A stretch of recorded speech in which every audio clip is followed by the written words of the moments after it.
Top quality और consistent performance के लिए सिर्फ सिल्वर पंप नाम याद रखना। પરસી સૌથી પહેલા તો પ્રશ્ન એ કે તમારી નારાજગીનું એક તો સૌથી મોટું કારણ શું? શા માટે આપને એવું લાગી રહ્યું છે કે આપની સાથે ભેદભાવ થઈ રહ્યો છે? હું આપના કેપિટલ ન્યૂઝ માધ્યમના કહેવા માંગુ છું કે હું કોઈ નારાજ નથી. હમ.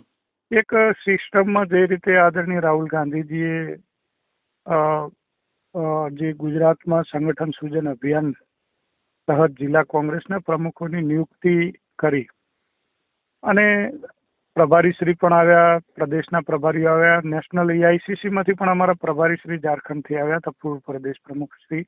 અને એમણે જ્યારે બનાસકાંઠા જિલ્લાના કાર્યકર્તાઓ, અમારા ધારાસભ્યો, પૂર્વ ધારાસભ્યો, અમારા જિલ્લાના પૂર્વ પ્રમુખો, સંગઠનના હોદ્દેદારો, અમારા ફ્રન્ટલના ચેરમેનો, મીડિયાનો, અન્ય સોશિયલ મીડિયાનો, અન્ય લોકોનો સંપર્ક કર્યો અને બધાનો એક જ વાત હતી કે ભરતસિંહ વાઘેલાને રિપીટ કરો.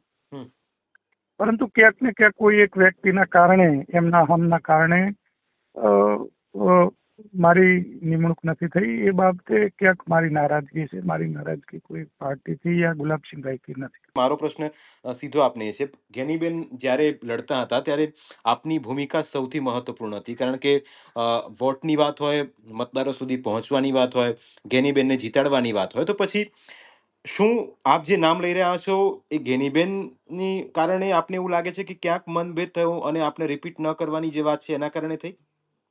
ચોક્કસ એક વ્યક્તિનો અહમ સંતોષ આવ્યો છે ને એ તો આપ જ જાણી શકો છો કે અત્યારે જિલ્લાના સર્વસ્વ કોણ છે. હમ.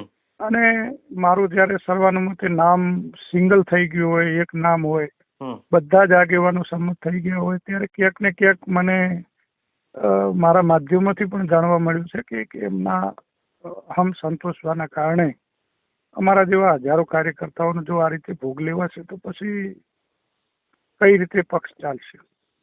પરસથી કઈ રીતે અહમ સંતોષવાની અહીં વાત છે? ખાલી સરળ ભાષામાં સમજવું છે, કારણ કે આપ તો કાર્યકર્તા છો, પક્ષ માટે હંમેશાથી કામ કરતા આવ્યા છો, અને આપના જેવા કાર્યકર્તાઓની નીચે આખી એક પેનલ છે કે જે લોકો આપના ભરોસા સાથે, આપના નામ સાથે જોડાઈને આપે કે ભાઈ ચલો કોંગ્રેસને બેઠી કરવાની છે, બનાસકાંઠાની અંદર કોંગ્રેસને વધારે મજબૂત કરવાની છે, તો પછી અહીં અહમ કોનો સંતોષાય છે? શું એવું લાગી રહ્યું છે આપને કે એક હથ્થું શાસન અથવા તો એક ચક્રી શાસન હોવાના કારણે સીધી રીતે આપને આ વસ્તુમાંથી હા, એ બિલકુલ જી બિલકુલ સાચી વાત છે. એવું જ છે. હાલે જે રીતે જિલ્લાની અંદર કોંગ્રેસ પાર્ટીની અંદર કોઈ એક વ્યક્તિ આખો પોતાનો દબદબો કરવા માંગી રહી છે અને એના કારણે મારા જેવા હજારો કાર્યકર્તાઓ દુઃખી છે. હમ.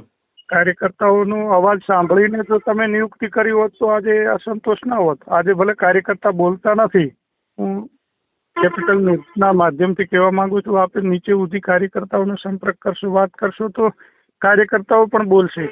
અને ઘણા બધા કહે છે કે ભરતસિંહ વાઘેલા કોંગ્રેસથી નારાજ છે, ગુલાબસિંહભાઈથી નારાજ. હું ગુલાબસિંહભાઈથી કોંગ્રેસથી નારાજ નથી. હમ. જે કોઈ આ સિસ્ટમમાં હતા એ લોકોએ જે રીતે નિયુક્તિ કરવી જોઈએ પારદર્શકતાથી, એ ક્યાંક ને ક્યાંક માન્ય રાહુલ ગાંધીજીનું જે વિઝન હતું કે લોકોનું, કાર્યકર્તાઓનું, જમીની કાર્યકર્તાઓનો અવાજ સાંભળીને નિયુક્તિ થવી જોઈએ, તો એ બનાસકાંઠા જિલ્લામાં ક્યાંક ને ક્યાંક આ વાતને ક્યાંક દબાવી દેવામાં આવી છે.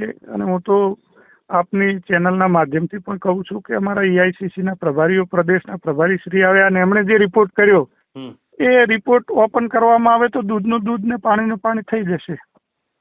પરસથી કયા રિપોર્ટની આપ વાત કરી રહ્યા છો? અને રિપોર્ટ ઓપન કરવાની જે વાત છે, આપે એક વાત બીજી મહત્વપૂર્ણ કરી કે કાર્યકર્તાઓનું સાંભળવામાં આવતું નથી. એક તરફ કોંગ્રેસ ગુજરાતની અંદર બેઠી થવાના પ્રયત્નો કરી રહી છે, બીજી તરફ સ્થાનિક લેવલ એટલે કે બનાસકાંઠામાં એકમાત્ર સાંસદ કે જે જ્ઞાનીબેન છે, અને એ વિસ્તારની મજબૂત પકડ હોવાના છતાં જો અંદર અંદર કાર્યકર્તાઓ દુઃખી હોય તો આપને લાગે છે કે આવનારું ભવિષ્ય છે એ ચિંતાયુક્ત રહેવાનું? આ રહેવાનું ચોક્કસ. કાર્યકર્તાઓનો જો અવાજ નહીં સંભળાય, અને જ્યારે આપની ચેનલના ન્યૂઝ માધ્યમથી હું કહેવા માંગુ છું કે જ્યારે આખા ગુજરાતમાં એક સીટ આવી હોય ત્યારે કાર્યકર્તા સ્વાભાવિક સંસદ સભ્યશ્રી પાસે અપેક્ષા રાખતા જ હોય છે કે ભાઈ અમારું કામ થાય, અમારી વાત સંભળાય, અમને ન્યાય મળે. અને આટલા સંઘર્ષ પછી ગુજરાતમાં પહેલી એક સીટ જીત્યા હોય ત્યારે કાર્યકર્તા તો મારા જેવા હજારો કાર્યકર્તા અપેક્ષા રાખતા જ હોય. અને મેં જે વાત કરી કે એઆઈસીસી એ જે સંગઠન સૃજન અભિયાન થકી જે પ્રદેશ અને એઆઈસીસી ના પ્રભારીશ્રીઓ આવ્યા હતા અને એના થકી આ નિમણૂકો થઈ છે. હમ ત્યારે હું કહું છું કે બનાસકાંઠા જિલ્લામાં મારું સિંગલ નામ હતું હમ અને સર્વાનુમતે આખી કોંગ્રેસ પરિવારે સિંગલ મારું નામ આપ્યું હતું. કોઈ પણ કાર્યકર્તાએ મારો વિરોધ નથી કર્યો, સિંગલ મારું નામ મૂક્યું છે. હમ તો એવું તો શું બન્યું કે મને જિલ્લા કોંગ્રેસના પ્રમુખ તરીકે ન બનાવવામાં આવ્યો? ઓકે. અને એનો જવાબ સારો મારાથી સારો જવાબ અમારા સાંસદ શ્રી આપી શકશે. હમ પણ આપે આ એઆઈસીસી ની જ્યાં સુધી વાત છે, તમામ લોકોની સહમતિ આપના નામ સાથે હતી, તો પછી આપને ક્યાં એવું લાગ્યું કે કદાચ તમારી સાથે જે વર્તન થવું જોઈતું હતું, તમને મહત્વ આપવાની વાત હતી, એ મહત્વ મળવા જેવું હતું અને એ મહત્વ આપને ન મળ્યું, એવી કઈ વાત આપને કઠી ગઈ ભરતસિંહ? જો કે જ્યારે ગુજરાતની અંદર કદાચ હું આપને કહું કે નો રિપીટ થિયરી લાગુ કરી હોત, હમ આખા ગુજરાતની અંદર પ્રમુખો જે જાહેર થયા હમ એમાં બધાને ચેન્જ કર્યા હોત તો હું ચોક્કસ માનો કે ભાઈ એક પાર્ટીમાં એક સિસ્ટમથી કામ થયું છે. હમ પરંતુ 20 થી જગ્યાએ પ્રમુખો રિપીટ થયા. જ્યારે જ્યાં કોંગ્રેસ મજબૂત હોય, હું આપની ચેનલના માધ્યમથી કહું કે 2022માં મારા નેતૃત્વમાં 9માંથી 4 વિધાનસભાની સીટો જીત્યા હોય, સૌથી ગુજરાતમાં વધુ સીટો. હમ જિલ્લા પંચાયત જીત્યા હોઈએ, પેટા ચૂંટણીઓ જીત્યા હોઈએ, લોકસભા જીત્યા હોઈએ. ત્યારે હું એમ નથી કહેતો કે મારા કારણે જીત્યા છે, પરંતુ અમારા જેવા હજારો કાર્યકર્તાઓની મહેનતથી, હમ પરિશ્રમથી આ પરિણામ મળ્યું છે. કોઈ એક વ્યક્તિના નામથી નહીં. આજે મીડિયા ચલાવે છે કે ભાઈ બસ એક નામથી ને એક વ્યક્તિના કારણે આ પરિણામ મળ્યું છે, તો એ તો કેટલા અંશે વ્યાજબી છે? હજારો કાર્યકર્તાનો પરિશ્રમ, મહેનત નું આ પરિણામ છે. બિલકુલ. ભરતસિંહ, ખુલીને આપ સામે આવ્યા જ છો. મારે એક વસ્તુ આપની પાસેથી સમજવી છે અને જાણવી છે કે બનાસકાંઠાની અંદર શું એક સત્તા શાસનની જ્યાં સુધી વાત છે, એક ચક્રી શાસનની વાત છે, દરેક વસ્તુ એમના કહેવાથી જ થાય છે કે પછી એટલા એમનું મજબૂત એ રીતે વ્યક્તિત્વ બની ગયું છે કે જેના કારણે આપના જેવા કાર્યકર્તાઓની વાત સાંભળવામાં નથી આવતી? ચોક્કસ આ રીતે થશે તો મારા જેવા હજારો કાર્યકર્તાઓ પોતાનું ઘર પકડી લેશે.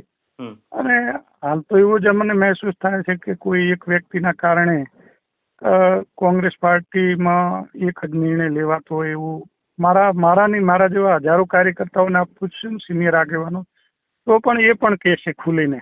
હમ એટલે હું કોઈ પાર્ટીથી નારાજ છું, હાઈકમાન્ડથી નારાજ છું. આજે હું પણ આદરણીય રાહુલ ગાંધીજીનો કર્મનિષ્ઠ એમનો એ મારા નેતા છે અને હું એમને માનું છું, એમના સિદ્ધાંતોને માનું છું, એમની આઈડિયોલોજીને માનું છું. એટલે ક્યાંક ને ક્યાંક મારે પાર્ટીના ફોરમમાં રહીને પણ મેં વાત કરી છે, ત્યારે ઘણા બધા પ્રશ્નો છે, પરંતુ ક્યાંક અમે દુઃખી છીએ, મારી વાત સાંભળવામાં નથી આવી એવું મને લાગે છે.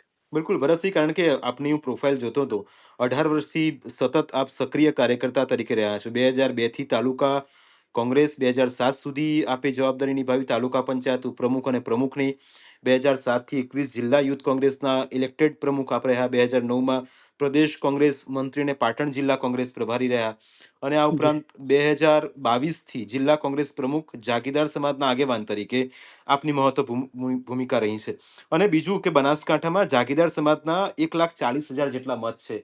ભરતસિંહ, આપની નારાજગી આપના લોકોની નારાજગી ગણી શકાય, કારણ કે લોકો પણ આપને જે રીતે મહત્વ મળતું જોઈતું હતું એ આપના સમાજના લોકો પણ વ્યથિત હશે.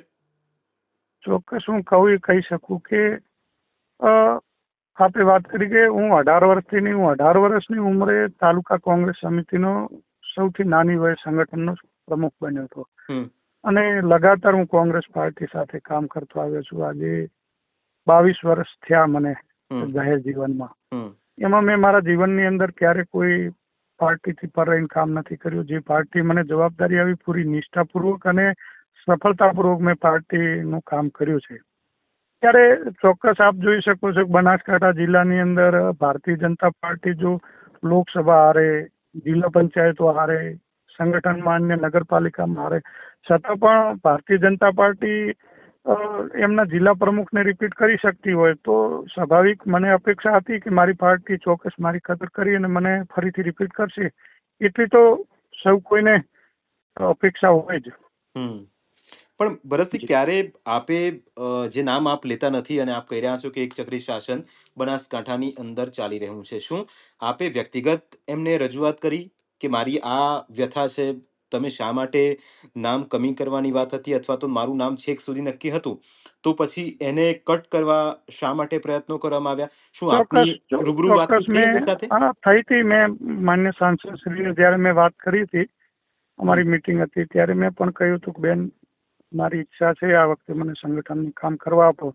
ત્યારે એમનો એકદમ નિરુત્સાહ જેવો જવાબ હતો કે રાજકારણમાં ભરતસિંહ કોઈ લાગણીના સંબંધો ન હોય, એ તો જે તમે બહુ કામ કર્યું છે તો બીજા લોકોને તક આપશું. તો પણ હું રાજી હતો, એવું નહોતું કે બીજા લોકોને તક ના આપવી પડે. ચોક્કસ મારા પહેલા પણ આદરણીય દિનેશભાઈ ગઢવી જિલ્લા કોંગ્રેસના પ્રમુખ હતા, ઝાકીરભાઈ બંધ હતા, અન્ય પ્રમુખો હતા, અને આજે ગુલાબસિંહભાઈ આવ્યા.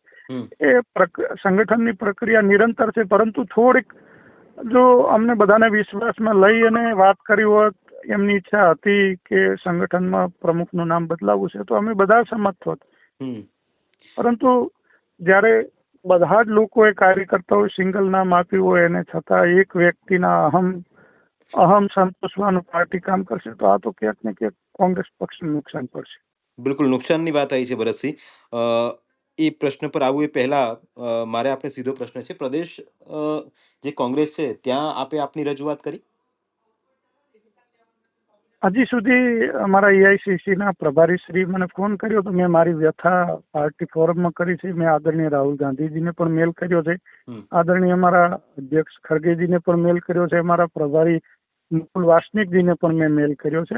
टॉप क्वालिटी और कंसिस्टेंट परफॉर्मेंस के लिए सिर्फ सिल्वर पंप नाम याद रखना. બેન, એટલે માટે હું તમને ફોન કર્યો અમદાવાદથી કે એ છે ને, એટલે એવું ના થાય પછી તમને એમ ના થાય બેન કે આપણે વાતચીત ના થઈને તમે સીધું ચલાવ્યું. કોઈ ને નથી ચલાવી તો જિલ્લા કોંગ્રેસ સમિતિના પ્રમુખ ચાર્જ લેવા રહે ને, એ દિવસે જિલ્લામાં ખુલ્લો સ્ટેજ ઉપરથી ખુલાસો કરી દેજો. ઓકે. હા, અને એમાં જિલ્લા કોંગ્રેસ સમિતિના પ્રમુખ બદલાવવા કે રાખવા એ હું ઓથોરિટી નથી. એટલે પણ એમને એવું કેવું છે કે બેને મારી સાથે એમનો અહમ મને નડ્યો અને મારું નામ એમણે કમી કરી નાખ્યું.